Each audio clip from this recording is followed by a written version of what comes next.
Hi everyone, welcome back to Tea Time. Today we'll be talking about bereavement through suicide, and we are honoured to be joined by Eddie Dalton. Hi Eddie, you've kindly agreed to share your story of bereavement through the loss of your son Shane, who died by suicide. Hi James, yeah, that's right. I'm hoping that this video will give people a better understanding of how people cope with the grief and the loss of a loved one. Claire, I'm wondering if you can tell us what bereavement or grief is. Many things outside of death can cause grief, including a marriage or relationship breakdown. So you may feel shock, disbelief, guilt, anger, fear, and obviously sadness.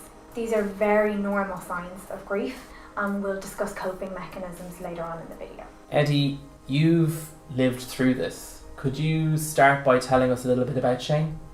Certainly, Shane's a 23-year-old young man who's just qualified as an electrician. He was very much into going to sports, going to matches, just generally a bubbly type of personality. Heading off to Australia to look and see the world, which of course I would encourage as a father. Can you tell us a little bit about when you noticed changes in Shane's behaviour?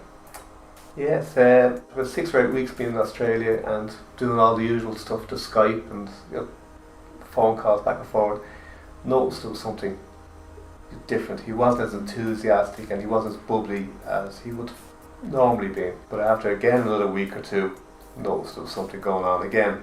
Anyway, we got a dreaded phone call, at 2 o'clock in the morning on a Saturday from Australia. And as soon as I got there, I knew Shane wasn't right. This was more than homesick, and so anyway, we decided to get a flight home. So we brought him to the local hospital, and Shane was admitted as a voluntary patient. So I picked him up on the Saturday before Christmas, and his favourite team was Liverpool. And of course Liverpool were playing that Saturday afternoon, and I had to endure watching that with him. But he had no enthusiasm whatsoever watching the match, and I was trying to make conversation with him, and there was just nothing happening. So it wasn't our Shane. So that evening, myself and my wife decided we'd just go down the road and we'd just get out for an hour. We came back, and my wife found Shane sort of lying on his bed. It was on the 24th December that Shane actually died. Eddie, I'm very sorry for your loss, but thank you very much for sharing. So, how did you deal with your bereavement in the early days versus how you're dealing now? Oh, in the early days, it was very difficult. There was a lot of shock and disbelief. We couldn't believe that this would happen to our bubbly, enthusiastic son. The sadness was always there. The thoughts are always there. But we had a good circle of friends. We had family. We had Shane's friends. How do we cope? I suppose the best analogy I can give you would be it would be like if somebody decided to do hill climbing or walking, and they would carry a knapsack, and a knapsack would weigh the same amount every time they walk, right? But as the more walks they do and the more journeys they take, the knapsack doesn't get any lighter. We just get stronger. And that's how I feel that we deal with our bereavement now, that we have just got stronger. That's some really great advice to give to somebody who's been bereaved. What advice would you give to somebody who's suicidal?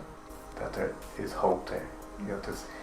There's always somebody to go to. It doesn't have to be a counsellor or a clinician. It can be a family member.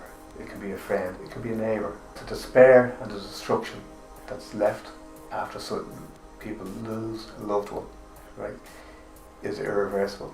You cannot turn around and change that. Thank you, Eddie, for sharing your story with us, and thank you on behalf of our viewers. Claire, bereavement through suicide can be devastating, but there is help out there through counselling and through your GP. But there are also things that you can do for yourself during this time. Can you tell us a bit about them? Yeah. When you're grieving, it's more important than ever to look after yourself. So things like eating and sleeping when you can. So be sure to face and express your feelings in order to heal. So you could write about your loss in a journal, or write a letter to your loved one. You could even make a scrapbook or a photo album to celebrate the person's life.